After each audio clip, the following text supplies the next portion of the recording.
Welcome everyone, Dylan Gemelli here today with a brand new video for you. So today we're going to talk about GW-501516, also known as Cardarine. Now remember, I'm not telling you to use these.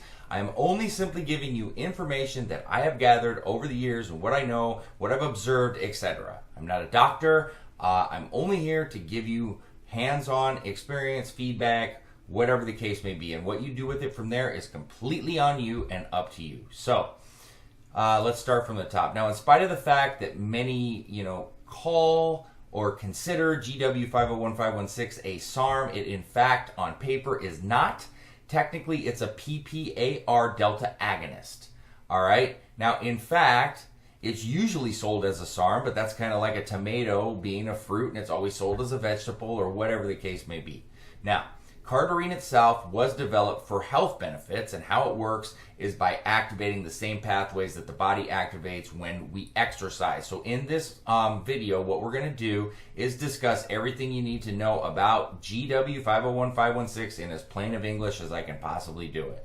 Now, it was discovered as a result of GSK and Ligand Pharma research collaborations that they started back in the early 1990s. Now, it actually reached phase 1 trials in the year 2000 for treatment of lipid strain, and then it was discontinued in 2008. Nonetheless, today it's used as a research compound, or it should be, while athletes use it for performance enhancement and fat-burning purposes. Now, let's talk about a few medical uses real quick.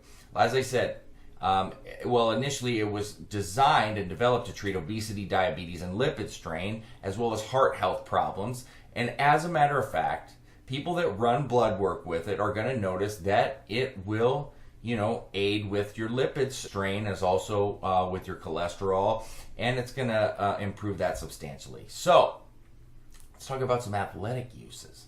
Now, Cardarine is used by athletes competing in many different sports. For instance, endurance athletes may increase exercise endurance by using it. Runners, swimmers, bikers, really going to be really beneficial, but really to anybody that uses it in terms of building endurance and stamina, which is going to help you no matter what sport you're in, but most specifically, that's kind of like the target audience that uses it. You're going to have a greater ability to reach higher RPMs during your runs without hitting the maximum heart rate, and this is going to allow any cyclist, swimmer, runner to cheat their maximum heart rates and to go longer without getting winded, and that's going to make it an incredible weapon to use in any endurance sport. So bodybuilders using it, you can obviously have a greater ability to burn fat, and it's going to have an ability to have harder and longer workouts without getting winded, and if you can have maximum output, then that's obviously going to help to provide maximum gains. So when a lifter does a set, what happens is their heart rate is going to skyrocket. Many times you're going to reach failure a lot slower, when on Cardarine, because you can get in that extra rep or two. Also, you're going to need less rest periods in between sets, and bodybuilders that like to do cardio after their weight training are also going to enjoy these benefits, and having to require less rest period is called what we deem muscular endurance, which everything that you do with cardio doesn't have to just be hopping on the treadmill and running or swimming or whatever. Muscular endurance is also cardio work. So when you're resting 30 seconds in between each set and going, that's cardio work too. That's muscular endurance. So keep that in mind. Now, Cardarine was heavily abused by athletes ahead of the 2008 Beijing Olympic Games and was actually banned by the WADA by 2009, and they categorized it as a hormone and metabolic modulator. Numerous cyclists have been busted for using it as well.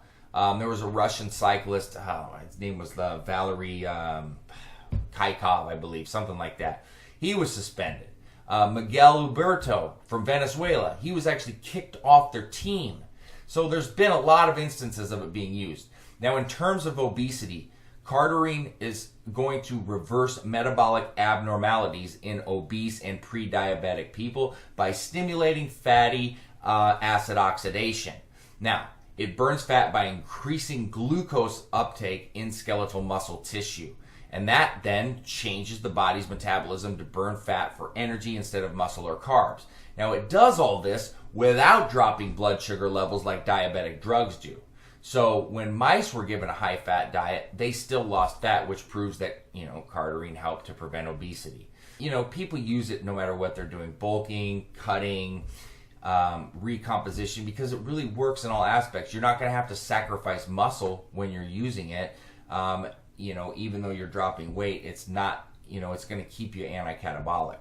No, side effects are rare with it, but you don't want to ever chance it or abuse it. You don't want to run it too long. There's always that chance that you could desensitize your body to it as well. So that's one of those things. It has a 24-hour half-life, so it's generally dosed once a day.